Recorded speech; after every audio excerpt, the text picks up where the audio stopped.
वो इंसान मंदिर नहीं जाना चाहता ना, सोच लो उसके अंदर कुछ ना कुछ ऐसी चीज़ है कि वो मंदिर से भी घबरा रहा है। तो मैं महाकाल के मंदिर गई थी एक बार इंदौर में, उज्जैन में। तो उस टाइम पर मेरे ऊपर एक स्पिरिट थी, तो मैं उस मंदिर में जाने से मैं मंदिर तक पहुंच गई, और मंदिर में अंदर जाने में मेरे पैर कांप रहे थे। और मैं कहूँ भाई मंदिर में जाने से कौन डरता है, मैं क्यों डर रही हूँ मंदिर में जाने से। और मुझे उस चीज़ की नॉलेज ही नहीं थी कि ये मेरे साथ में क्यों हो रहा है। और मेरी बॉडी इतनी हैवी हो चुकी थी उस टाइम पर, मुझे इतना बर्डन फील हो रहा था अपनी बॉडी में कि मेरे को ऐसा लग रहा था किरण वापस चल मत जा अंदर। तो मैंने कहा नहीं नहीं नहीं, ऐसा नहीं हो सकता, मुझे जाना है। और मैं बड़ी मुश्किल से अंदर गई हूँ, रो पीट के जैसे तैसे करके, और अंदर जाके मैं महाकाल के दर्शन नहीं कर पाई। और मैं पीछे मुड़ के ऐसे देख रही हूँ कि है कहाँ वो, मुझे नज़र ही नहीं आए, मेरी आंखों के सामने से गुजर गए। और फिर मैं आगे जाके पूछ रही हूँ किसी से कि वो मंदिर कहाँ है, मतलब महादेव जी की मैं कैसे दर्शन कर सकती हूँ ना। और कि वो तो आप ऐसे पीछे छोड़ के आए। पूरी लंबी लाइन लगी हुई थी और दिमाग क्या कह रहा है, छोड़ ना, तू चल चल निकलते हैं अब यहाँ से। तो ये भी एक इंडिकेट करता है कि आपके ऊपर कुछ है। बिल्कुल। ब्लैक एनर्जी अगर मैं बात करूँ तो आप किसकी तरफ इंडिकेट कर रहे हैं? ब्लैक एनर्जीज में बहुत सारी ऐसी चीज़ें आ जाती हैं, जैसे भूत हो गए, पिशाच हो गए, डायन हो गई, चुड़ैल हो गई। इनमें डिफरेंस क्या होता है? अलग अलग उनकी पावर्स रहती हैं।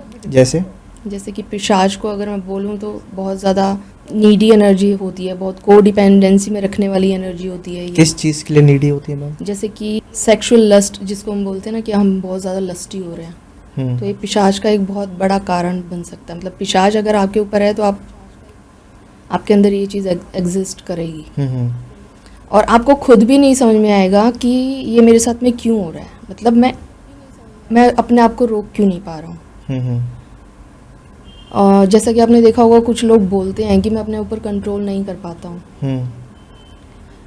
तो और अगर वो किसी पर्सन के पास में जाते हैं तो वहाँ पर वो उस चीज़ को फुलफिल नहीं कर पाते हैं। जैसे अगर मैं पिशाच की बात करूँ तो पिशाच की जो टेल होती है ना, वो एरो काइंड ऑफ होती है पीछे से।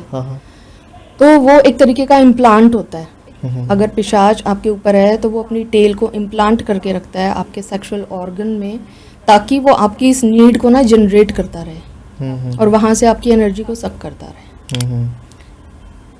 देखो जैसे मान लीजिए कि मैं अपनी पूरी ज़िंदगी बहुत ज़्यादा लस्ट भरी एनर्जी में रही हूँ, या पैसों के पीछे मनी मटेरियलिस्टिक वे में बहुत ज़्यादा रही, चेजिंग एनर्जी में। हाँ, चेजिंग एनर्जी में, नीडिंग में, को डिपेंडेंसी में, ऐसे में बहुत ज़्यादा रही हूँ, तो नेचुरल है कि मेरी मुक्ति तो नहीं हो पाएगी। ओके। और क्योंकि मेरी मुक्ति नहीं हो पाएगी तो मैं कहीं ना कहीं ऐसे स्पेस में भटकूंगी या ऐसे लोक में जाऊंगी जहाँ ऐसी एनर्जीज का निवास रहता है। अब अगर ये समय इस परिवर्तन का है, कुलदेवी या कुलदेवता को पूजना है, तो आप पितरों को नहीं पूछ सकते डायरेक्टली। पास्ट लाइफ के जो कर्माज होते हैं क्या उनकी प्रेजेंटली इफेक्ट करते हैं? वो ये कि मैं अपने घर परिवार में बहुत ज़्यादा परेशान हूँ और मैं स्पिरिचुअलिटी में जाना चाहती हूँ, लेकिन मुझे कोई जाने ही नहीं दे रहा है। अरे क्या ही करेगा तूने, क्या पंडित बनना है, तो फिर तू पहाड़ों पे चला जा, हाँ, लाइक दैट। तो ये देखो, जो जीवन जीने का सही तरीका होता है ना, वो दोनों को बैलेंस करके चलने का तरीका होता है बेसिकली। लेकिन अब इस कलयुग में हम मटेरियलिस्टिक ज़्यादा हो रहे हैं, लस्टफुल ज़्यादा हो रहे हैं, है ना। इंटरनली हम अपने ऊपर ध्यान नहीं दे रहे, लेकिन एक्सटर्नली हम ध्यान दे रहे हैं अपने ऊपर। That is something deep. हाँ। तो अब दोनों चीज़ों को बैलेंस करोगे ना, तभी आप अपनी सोल की ग्रोथ कर पाओगे, आप अपने सोल पर्पस से मिल पाओगे, और जो आगे की मुक्ति का मार्ग जो हम बोलते हैं कि हमें मोक्ष प्राप्ति करनी है, वो मोक्ष की आप प्राप्ति कर पाओगे। काफ़ी लोग है ना मैनिफेस्ट नहीं कर पा रहे हैं, जबकि दे कैन विजुअलाइज, क्योंकि मैनिफेस्टेशन का पहला स्टेप ये होता है विजुअलाइज कर सकते हो नहीं कर सकते हो। अगर आप अपने बारे में अच्छा विजुअलाइज कर पा रहे हो, that means you can manifest, लेकिन तब भी वो नहीं कर पा रहे हैं। तो इसके पीछे ही पास्ट लाइफ के कर्माज है, पास्ट लाइफ के ट्रॉमाज हैं। लेट्स सपोज कि एक है ना टीवी पर शो आता था राज पिछले जन्म का, बहुत पहले आता था। एक खुद में एक नॉस्टैल्जिया है, क्योंकि हम घर में बैठ या छुट्टी या स्कूल के तब देखते थे। तो उसमें क्या है, उसमें एक चेयर पे बिठाते थे, तो वो धीरे धीरे उससे पूछते थे, आग बंद करके पूछते थे अब क्या दिख रहा है, अब क्या दिख रहा है, अब क्या दिख रहा है। तो वो एग्जैक्टली था क्या, वो आकाशिक ही था। मैम आकाशिक की बात करते हैं तो आकाशिक रिकॉर्ड बेसिकली क्या होता है? काफ़ी लोगों का ना क्वेश्चन ये होता है कि वो ऑफिस में पॉजिटिव फील नहीं करते, मतलब ऑफिस में वो बहुत क्रिएटिव होते हैं, ये काफ़ी जॉब जैसे तो बहुत क्रिएटिविटी आपसे डिमांड करते हैं, बहुत क्रिएटिविटी लगती है उसमें, उस चीज़ को बनाने में। कोई डिज़ाइनर है, कोई वीडियो एडिटर है, तो उसको क्रिएटिविटी चाहिए होती है। तो काफ़ी एरिया ऐसे होते हैं कि जहाँ पे क्रिएटिव ब्लॉकेज आप फील करते हो, एकदम प्रेशराइज फील करते हो, मन भारी भारी हो जाना, बॉडी भारी हो जाती है। तो क्या ऑफिस कल्चर की भी जो ऑफिस की वाइब्स है वो भी नेगेटिव हो सकती है? जो इंसान मंदिर नहीं जाना चाहता ना, सोच लो उसके अंदर कुछ ना कुछ ऐसी चीज है कि वो मंदिर से भी घबरा रहा है। तो मैं महाकाल के मंदिर गई थी एक बार इंदौर में, उज्जैन में। तो उस टाइम पर मेरे ऊपर एक स्पिरिट थी। तो मैं उस मंदिर में जाने से मैं मंदिर तक पहुंच गई, और मंदिर में अंदर जाने में मेरे पैर कांप रहे थे। और मैं कहूँ भाई मंदिर में जाने से कौन डरता है, मैं क्यों डर रही हूँ मंदिर में जाने से। और मुझे उस चीज़ की नॉलेज ही नहीं थी कि ये मेरे साथ में क्यों हो रहा है। और मेरी बॉडी इतनी हैवी हो चुकी थी उस टाइम पर, मुझे इतना बर्डन फील हो रहा था अपनी बॉडी में कि मेरे को ऐसा लग रहा था किरण वापस चल, मत जा अंदर। तो मैंने कहा नहीं नहीं नहीं, ऐसा नहीं हो सकता, मुझे जाना है। और मैं बड़ी मुश्किल से अंदर गई हूँ, रो पीट के जैसे तैसे करके, और अंदर जाके मैं महाकाल के दर्शन नहीं कर पाई। और मैं पीछे मुड़ के ऐसे देख रही हूँ कि है कहाँ वो, मुझे नज़र ही नहीं आए, मेरी आंखों के सामने से गुजर गए। और फिर मैं आगे जाके पूछ रही हूँ किसी से कि वो मंदिर कहाँ है, मतलब महादेव जी की मैं कैसे दर्शन कर सकती हूँ ना, और कि वो तो आप ऐसे पीछे छोड़ के आए। पूरी लंबी लाइन लगी हुई थी, और दिमाग क्या कह रहा है, छोड़ ना, तू चल चल निकलते हैं अब यहाँ से। तो ये भी इंडिकेट करता है कि आपके ऊपर कुछ है। बिल्कुल। तो उसके बाद आपने ट्राई नहीं करा कभी जाने का? उसके बाद मेरा दोबारा वहाँ पर जाना नहीं हो पाया। हालांकि मैंने भस्म आरती का भी मुझे सब कुछ मिल चुका था, और रात को भी जब मैं भस्म आरती के लिए तैयार होने वाली थी तो मेरे पाँव ऐसे कांप रहे थे, और मेरी बॉडी इतनी हैवी हो चुकी थी, और मेरे सर में इतनी बुरी तरीके का दर्द था कि मैं जा ही नहीं पाई। मैंने कहा भाई मैं तो सोऊंगी। इट इज समथिंग कि जो आपको जान ही नहीं दे रहा है। क्योंकि अगर मतलब वहाँ चले गए, वहाँ तक पहुँच गए, हाँ, तो आपको तो वो चीज़ हिल हो जाएगी। हाँ, तो वो मर जाएगा। बिल्कुल। क्योंकि मैंने महाकाल के दर्शन करे। जो इंसान मंदिर नहीं जाना चाहता ना, सोच लो उसके अंदर कुछ ना कुछ ऐसी चीज है कि वो मंदिर से भी घबरा रहा है। जो इंसान ये बोल रहा है ना कि क्या होते हैं भगवान, कुछ नहीं आते है कुछ कुछ उनके अंदर तभी वो अगेंस्ट बोल पा रहे हैं। तभी वो अगेंस्ट बोल पा रहे हैं। हाँ जी, हाँ जी, हाँ जी। हर तरीके की एनर्जीज एग्जिस्ट करती हैं। ट्रू। जैसे कि आपने बोला कि ब्लैक मैजिक एग्जिस्ट करता है या नहीं करता, तो 100% एग्जिस्ट करता है। इवन वाइट मैजिक भी एग्जिस्ट करता है। अगर वाइट एनर्जी होती है तो ब्लैक एनर्जीज भी होती हैं। वाइट इन द सेंस की बहुत pure energy, black in the sense की बहुत डार्क एनर्जीज। ब्लैक एनर्जी अगर मैं बात करूँ तो आप किसकी तरफ इंडिकेट कर रहे हैं?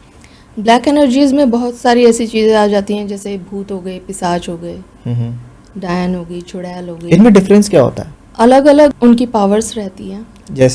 जैसे कि पिशाच को अगर मैं बोलूँ तो बहुत ज़्यादा नीडी एनर्जी होती है, बहुत कोडिपेंडेंसी में रखने वाली एनर्जी होती है। किस चीज़ के लिए नीडी होती है मैम? जैसे कि सेक्सुअल लस्ट, जिसको हम बोलते हैं ना कि हम बहुत ज़्यादा लस्टी हो रहे हैं, तो ये पिशाच का एक बहुत बड़ा कारण बन सकता है। मतलब पिशाच अगर आपके ऊपर है तो आपके अंदर ये चीज़ एग्जिस्ट करेगी, और आपको खुद भी नहीं समझ में आएगा कि ये मेरे साथ में क्यों हो रहा है। मतलब मैं अपने आप को रोक क्यों नहीं पा रहा हूँ।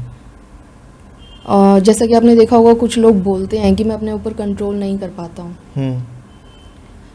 तो और अगर वो किसी पर्सन के पास में जाते हैं तो वहाँ पर वो उस चीज़ को फुलफिल नहीं कर पाते हैं। ना खुद की सेक्सुअल फुलफिलमेंट उनको मिल पाती है, सेटिस्फैक्शन उनको नहीं मिल पाता है बिल्कुल भी। तो बहुत सारी अलग अलग एनर्जीज रहती हैं, वो अलग अलग कार्य करती हैं अपने। जैसे अगर मैं पिशाच की बात करूं तो पिशाच की जो टेल होती है ना, वो एरो काइंड ऑफ होती है पीछे से। तो वो एक तरीके का इम्प्लांट होता है। अगर पिशाच आपके ऊपर है तो वो अपनी टेल को इम्प्लांट करके रखता है आपके सेक्सुअल ऑर्गन में, ताकि वो आपकी इस नीड को ना जनरेट करता रहे और वहाँ से आपकी एनर्जी को सक करता रहे, जिसके थ्रू जो आपका ओज है वो सक करते रहते हैं, वो उसको ख़त्म करते रहते हैं। तो जैसे हम बोलते हैं ना कि अरे ये तो नॉर्मल नीड है, हर किसी की नीड है बट इतनी भी नहीं होनी चाहिए ना। एक्सेस में अगर कोई भी चीज़ है तो वो खतरनाक है। बैलेंस फॉर्म में है तो बढ़िया है। तो मैम जैसे पिशाच के आपने थोड़ा सा मुझे डिफाइन करा कि ऐसे, वैसे भूत का मतलब कि कोई डेफिनेशन है ही नहीं आज तक। काफी लोग पता है कि भूत है इधर, लेकिन भूत में क्या है, कौन सी फॉर्म है? देखो जैसे मान लीजिए कि मैं अपनी पूरी ज़िंदगी बहुत ज़्यादा लस्ट भरी एनर्जी में रही हूँ, या पैसों के पीछे, मनी मटेरियलिस्टिक वे में बहुत ज़्यादा रही हूँ। चेजिंग एनर्जी में, हाँ, चेजिंग एनर्जी में, नीडिंग में, कोडिपेंडेंसी में, ऐसे में बहुत ज़्यादा रही हूँ। तो नेचुरल है कि मेरी मुक्ति तो नहीं हो पाएगी। ओके। और क्योंकि मेरी मुक्ति नहीं हो पाएगी तो मैं कहीं ना कहीं ऐसे स्पेस में भटकूंगी या ऐसे लोक में जाऊंगी जहाँ ऐसी एनर्जीज का निवास रहता है। यहाँ पर मैं वैसी थी, तो अब ऐसा तो नहीं होगा ना कि मैं किसी और लोक में जाऊंगी तो मैं वहाँ पर मेरा एकदम परिवर्तन आ जाएगा। जो मैं सीख कर गई हूँ यहाँ से, वो मेरे अंदर रहेंगी। नेचुरल सी चीज़ है, वो रहेंगी आपके अंदर। अब जैसे पितरों का ही मान लो। हाँ जी। कि अगर हम बोलते हैं कि पितरों को आजकल बहुत ज़्यादा पूजते हैं, उनको श्राद्ध के टाइम पर खाना वगैरह डायरेक्टली पितरों को समर्पित किया जाता है। तो ये डायरेक्टली पितरों को तो वैसे भी समर्पित नहीं किया जाना चाहिए। जैसे कि मैंने आपको अभी बताया कि अगर मान लो मेरी डेथ हो जाती है, मैं बहुत ज़्यादा नीडी और लस्टफुल एनर्जी में रही हूँ इस धरती पे होते हुए, तो अगर मैं मरूंगी तो नेचुरली मेरा वही तो सेम रहेगा, मेरा बिहेवियर, मेरा पैटर्न सब कुछ सेम रहेगा। अब मान लो कि आप मेरे को भोग लगा रहे हो पितृ समझ के, और पितृ को एज ए भगवान का दर्जा दे दिया जाता है। तो मैंने अपनी जर्नी में, इस लाइफ टाइम में, इस फिजिकल वर्ल्ड से तो मैंने ऐसा कुछ सीखा नहीं कि मैं भगवान की कैटेगरी में आ जाऊं। तो मैं ऊपर जाके भी क्या ही दूंगी आपको। अगर मान लो आप मेरे को एज ए भगवान भी पूज रहे हो तो मैं क्या ही दूंगी आपको, जो मेरे पास होगा वही दूंगी। बिल्कुल। अब अगर मेरे पास में भूख थी कि मुझे पैसा बहुत कमाना है, तो मैं आपके अंदर वो भूख ही जनरेट कर सकती हूँ, है ना। या मैं बहुत गुस्से वाली एनर्जी में हमेशा से रहती थी, तो मैं क्या दूंगी आपको, जो मेरे अंदर है वही दूंगी। मैं आपको क्या ही ब्लेसिंग दे सकती हूँ इसके अलावा, क्योंकि मैंने भगवान को तो कभी जाना ही नहीं, कभी समझा ही नहीं, है ना। और हमेशा सिर्फ क्या सीखा है सबसे, कि पितृ भगवान का स्वरूप होते हैं। मैम, भगवान से पहले अगर पितरों की पूजा करी जाती है कि वो आपके एंसेस्टर्स होते हैं, वो आपके घर की प्रोटेक्शन करते हैं, आपकी प्रोटेक्शन करते हैं, अगर वो अच्छी सोल है तो। लेकिन मेरा क्वेश्चन यहाँ पे एक, अगर आपने कभी अपने दादा दादी देखे ही नहीं है तो फिर कैसे पता लगे कि हाँ यार वो अच्छी एनर्जी थे या नहीं थे? तो ये किसके थ्रू पता लगता है? जैसे कि सतयुग की अगर मैं बात करूँ तो वहाँ की सोल सारी प्योर फॉर्म में होती तभी सतयुग में थी। बहुत साधनाएं वहाँ पर चलती थी और लंबे समय तक साधनाएं, और अपने आप को बहुत प्योर फॉर्म में रखा जाता था। और वहाँ पर कोई ऐसी नेगेटिव एनर्जी रेयर केसेस में होती होगी, अदरवाइज कम ही रहती थी। तो वहाँ से ये प्रथा शुरू हुई थी कि भाई हमें अपने पितरों को पूजना चाहिए। क्यों? क्योंकि वो उस एनर्जी में रहते थे कि उन्हें भगवान की तरह पूजा जाए। बट अब वो चीज कलयुग तक आ चुकी है, हम कलयुग में भी वैसे ही पूज रहे हैं। लेकिन हर समय ना परिवर्तन मांगता है, हर समय परिवर्तन मांगता है। अब अगर ये समय इस परिवर्तन का है, कुलदेवी या कुलदेवता को पूजना है, तो आप पितरों को नहीं पूज सकते डायरेक्टली। आप उनके लिए नारायण को भोग लगा सकते हो। ओके। आप डायरेक्टली पितरों को भोग नहीं लगा सकते। वैसे भी एक बात बोली जाती है, जिनको अपने पितर पता नहीं होते वो नारायण को भोग लगाते हैं। राइट। क्योंकि जैसे किसी को पता नहीं, किसी को अपने ईष्ट देव नहीं पता, कुलदेवता नहीं, तो वो महादेव के पास जाते हैं, वो सभी को एक्सेप्ट कर लेते हैं। बिल्कुल बिल्कुल। लेट सपोज कि अगर किसी का भाव महादेव में नहीं भी है तो कुछ टाइम के अंदर वो जाएगा, पूजा करेगा, डिवोशन थोड़ा सा भी देगा तो उसका वो भाव बनने लगेगा। ये तो मैंने फील करा है कि हाँ, मतलब महादेव की जो एनर्जी है वो आपको कहीं ना कहीं गाइड करती है थ्रू आउट, कैसा भी ऑब्स्टिकल हो, आपका कैसा भी टाइम चल रहा हो। पर मैं ये कहना चाहूंगी कि अगर मान लो कि कोई महादेव में बहुत ज़्यादा ध्यान नहीं लगाता है, नारायण में बहुत ज़्यादा ध्यान नहीं भी लगा पाते हैं डायरेक्टली, उनका मन अगर मान लो नहीं भी कर रहा है, तो एटलीस्ट आप अपने कुलदेवी कुलदेवता को तो मानते होंगे, अपने इष्ट को तो मानते होंगे। आप उनको तो डायरेक्टली बोल सकते हो, या अग्निमुख के थ्रू उनको वो भोग समर्पित कर सकते हो अपने पितरों के नाम का। किसके नाम का? अग्निमुख यानी कि हवन के थ्रू। ओके। या जैसे मान लो कि कंडा ले लिया हमने, कंडा हमने जला लिया, उसके ऊपर आप भोग समर्पित कर सकते हो। कोई भी भोग जब समर्पित किया जाता है तो अग्निमुख के थ्रू ही दिया जाता है। डायरेक्टली जैसे हम कटोरी में डाल के ऐसे भोग समर्पित करते हैं, वैसे वो नहीं करना चाहिए आजकल, इस कलयुग की मैं बात बता रही हूँ। जैसे कि अमावस होती है, पूर्णिमा होती है, तो पंडित जी की तरफ है ना एक थाल जाता है। उस थाल में जो घर पे बना होता है वो कुछ पूड़ी, कुछ पैसे या और कुछ दूध वगैरह कुछ भी रखा जाता है। तो क्या वो देना चाहिए, नहीं देना चाहिए? ब्राह्मण को देना चाहिए, बहुत पहले से चलते आ रहा है। जब मैं बहुत छोटा तभी से मैं ही जा रहा हूँ देने, और आज ही मैं ही जा रहा हूँ देने। लेकिन मुझे ये नहीं पता कि एग्जैक्टली क्यों दिया जाता है। देखो, पहले की ये प्रथाएं रही हैं कि भाई ब्राह्मण को भोज देना चाहिए, क्योंकि ब्राह्मण भी पहले उस लेवल के होते थे। हाँ। कि उनको पूजा जाना चाहिए था हाँ जी। उस लेवल पे। हाँ जी। आजकल के ब्राह्मणों का जो नेचर है वो थोड़ा सा अलग हो गया है। अब थोड़े से मटेरियलिस्टिक हो गए हैं। पहले उनमें ज्ञान की तरफ ज़्यादा झुकाव था, या हीलिंग की तरफ उनका ज़्यादा झुकाव था कि मैं इसको ऐसे कर देता हूँ, उसको वैसे कर देता हूँ। अलग अलग विधियाँ वो जानते थे, सीखते थे। आजकल चाहे कुछ सीखा हो चाहे नहीं सीखा हो, लेकिन क्योंकि वो ब्राह्मण है तो उनको वो सब मिलना चाहिए, वो वाली नीड ज़्यादा रह गई है देखा जाए तो। अब आज के टाइम पे उनसे काफ़ी ज़्यादा बेटर लोग हैं जो अपने धर्म के बारे में उनसे कहीं ज़्यादा जानते हैं। शी इज़ अ क्रिश्चियन, ठीक है, लेकिन उनका और ऐसा नहीं कि जीसस क्राइस्ट की उन्होंने पूजा नहीं करी, उन्होंने करी है। तो क्या होता है कि जब मैं उनसे कॉल पर कनेक्ट हुआ, मेरी बात हो रही है, मैं उज्जैन महाकाल जा रहा था, तो रास्ते में ही शी टोल्ड मी अबाउट कि ठीक है, लेकिन जो उनका भाव है ना वो महादेव से कनेक्ट हुआ है। राइट। मतलब मैं एक सेकंड सोच में पड़ गया कि इन्होंने बोल क्या दिया। मैं प्रोसेस नहीं कर पा रहा हूँ उस चीज़ को कि हाँ एग्जैक्टली क्या बोला, मैं डाइजेस्ट नहीं कर पा रहा हूँ। क्योंकि जिस इंसान ने बचपन से बड़े तक जीसस क्राइस्ट प्रॉपर मतलब उनके रिलीजन उनकी सब चीज़ों में करा है, उनके आसपास रहे हैं, तो भाव वहीं जाना चाहिए। लेकिन कहते हैं ना कि आपको सोल का जो पर्पस होता है वो कहीं ना कहीं आपको अट्रैक्ट करता है। तो आज के टाइम पे उनको बहुत नॉलेज है। I am connected to her. अब जब उनसे बात करूँ कुछ नया मुझे सीखने को मिलता है उनसे महादेव के बारे में। क्या जैसे अगर मैं थाल रखूँ पूजा की थाल, तो काफी लोग ये नहीं पता कि इसका मतलब क्या है, ये क्यों रखा जाता है, इसका इंपॉर्टेंस क्या है। मतलब सब वो ये भेड़ चाल में कर रहे हैं कि हाँ भाई उसकी थाली में तो मेरी थाल में भी होना चाहिए। राइट। हाँ। देखो, वैसे तो भक्ति भाव से रखनी चाहिए चीज़ें। हाँ जी। जितना ज़्यादा आपके अंदर भक्ति भाव रहेगा, प्यार रहेगा ना, रखी वैसे ही जाती थी पहले भी चीज़ें, बहुत भक्ति भाव से, बहुत प्यार से, और पूरा मतलब डिवोशन के साथ में। आजकल तो सिर्फ फॉर्मेलिटी के तौर पर रखी जाती हैं चीज़ें, क्योंकि ये चीज़ें रखी जानी चाहिए इसलिए हम रख रहे हैं। एग्जैक्टली।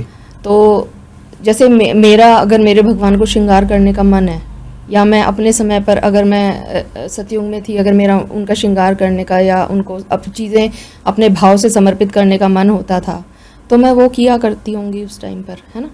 बट क्योंकि आज इस युग में तो मैं देखा देखी कर रही हूँ वो सारे काम, लेकिन मेरे को उसको मीनिंग नहीं पता, भाव नहीं है। हाँ, क्योंकि भाव नहीं है आपके अंदर में वो। तो आप भाव से कुछ भी समर्पित करो, वो आपका प्यार जो आप समर्पित करते हो, श्रद्धा जो समर्पित करते हो ना, वो ज़्यादा मायने रखती है, बजाय कि आपने कितना ज़्यादा सामान अपने थाल में रखा हुआ है या क्या क्या सामान अपने थाल में रखा। बिल्कुल बिल्कुल बिल्कुल। क्योंकि मैम कलयुग की ब्यूटी क्या है, मुझे तो पॉजिटिव साइड दिखती है कलयुग की ब्यूटी क्या है, कि पहले सतयुग में क्या होता था, यू हैव टू प्रे, तपस्या करनी होती थी, हजार सालों के लिए तपस्या करनी होती थी। वो भी कड़ी परीक्षा लेते थे भगवान उस टाइम पे भी, और परीक्षा ऐसी होती थी कि जो आज के टाइम का बंदा तो फेस कर ही नहीं सकता। बिल्कुल बिल्कुल। तो वो सारी चीजें होती थी, लेकिन तब जाके उसको भगवान मिलते थे, तब उससे पूछते थे कि हाँ तुझे क्या चाहिए, क्या क्या क्या चाहिए। लेकिन आज के टाइम में कलयुग में कहते हैं कि अगर आप एक कदम भगवान की तरफ बढ़ाओगे ना तो 100 कदम बढ़ाएंगे, क्योंकि वो भी कहीं ना कहीं आप ही को ढूंढ रहे हैं। देखो, वो बस ये चाहते हैं कि आप अपने कर्मों को समझो कि कर्म कैसे करने हैं, क्या करने हैं, उसके अकॉर्डिंग आप एक्शन लो। मैं आपके साथ हूँ। मैम कर्मों की बात हो रही है, तो काफी लोगों को ये नहीं पता कि पास्ट लाइफ के जो कर्माज होते हैं क्या उनकी प्रेजेंट भी इफेक्ट करते हैं। वो बिल्कुल इफेक्ट करते हैं। जैसे कि हमारी सोल है ना, बहुत सारे बर्डन्स कैरी करके चलती है हमारे life times to life times के। मतलब इस लाइफ टाइम के तो हैं ही हैं, पास्ट जितनी भी लाइफ हमने जी हैं उन सभी, इवन अलग अलग डायमेंशन में भी हमारी सोल्स रहती हैं। तो मैं अभी ज़्यादा उस बारे में तो नहीं बताऊंगी, मैं अभी इतना ही बता देती हूँ कि बहुत सारी चीज़ें हम कैरी करके चलते हैं। इसके अलावा हमारे इमोशनल ट्रॉमाज होते हैं, मेंटल ट्रॉमाज होते हैं, और बहुत सारी ऐसी चीज़ें जैसे एंसेस्टर की लीनेज की चीज़ें आपको बर्डन के तौर पे आपको मिल जाती हैं, क्योंकि उन्होंने हील नहीं करी तो एज अ बर्डन आपके ऊपर आ चुकी हैं वो चीज़ें। अब मान लो कि अगर मैं इस जन्म में अपने आप को संपूर्ण रूप से हील नहीं करूँगी, तो अगर मैं मतलब अपने इस बर्डन को नहीं उतारूंगी, नहीं समझूंगी, या इस चीज़ को नहीं समझूंगी कि मेरे डीएनए क्लींजिंग की कितनी ज़्यादा ज़रूरत है। क्योंकि देखो, कहा जाता है ना कि जब आप तर जाते हो ना तो आप अपनी 7 पीढ़ियों को तार देते हो। कि अपने पीछे की 3 पीढ़ी तारोगे, आप खुद तरोगे, और आगे की 3 पीढ़ियाँ को आप तारोगे, तो 7 पीढ़ियाँ तर जाती हैं हमारी।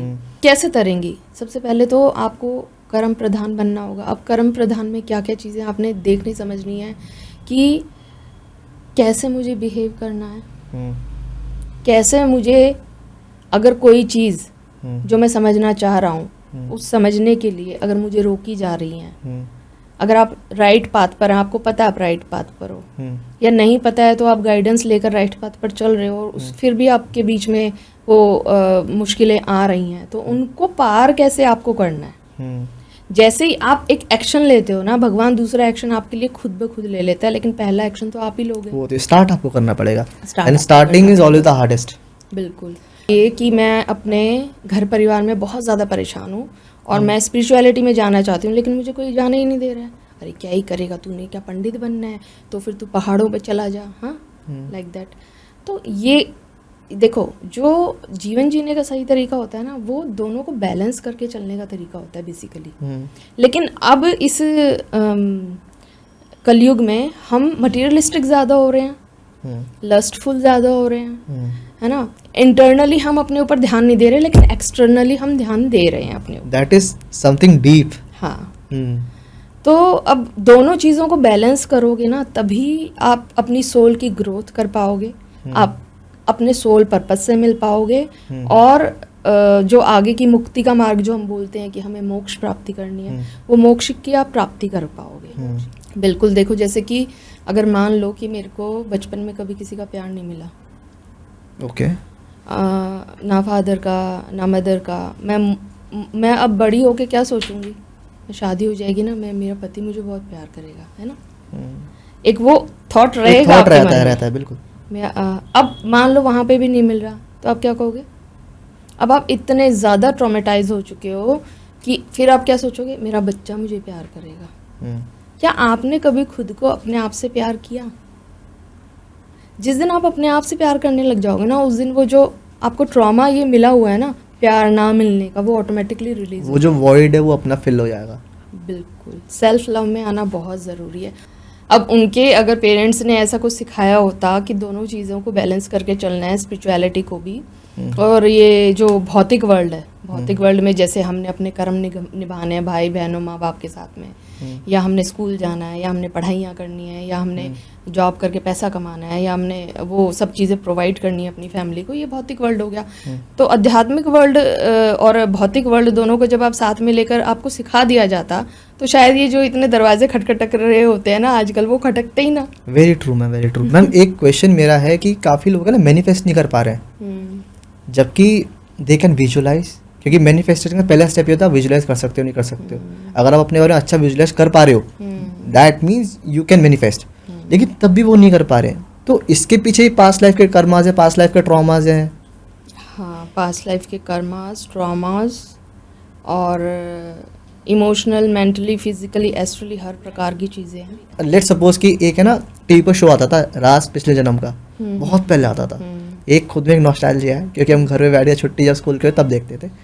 तो उसमें क्या है, उसमें एक चेयर पे बिठाते थे, तो वो धीरे धीरे उससे पूछते थे, आग बंद करके पूछते थे अब क्या देख रहा है, अब क्या देख रहा है, अब क्या देख रहा है। तो वो एग्जैक्टली था क्या, वो आकाशिक ही था? नहीं, वो बेसिकली पास्ट लाइफ रिग्रेशन उसको बोल सकते हो आप। ओके, तो इसमें एग्जैक्टली क्या होता है? उनको समझाया जा रहा है, या उनके सबकॉन्शियस माइंड को बेसिकली एक्सेस किया जा रहा है, जिसके थ्रू वो जान पा रहे हैं। क्योंकि देखो, मैं आपसे अगर क्वेश्चन कर रही हूँ आपको उस ट्रांस में ले जाने के बाद में, तो बेसिकली उस ट्रांस में जाने के बाद ही आप अपने सबकॉन्शियस माइंड को एक्टिव कर पा रहे हो। आप कॉन्शियसली नहीं कर पा रहे, लेकिन सबकॉन्शियसली जब आप जा रहे हो उस ट्रांस में, तो आप एक्सेस कर पा रहे हो, तभी आप चीज़ों को जान पाओगे, गहरी चीज़ों को।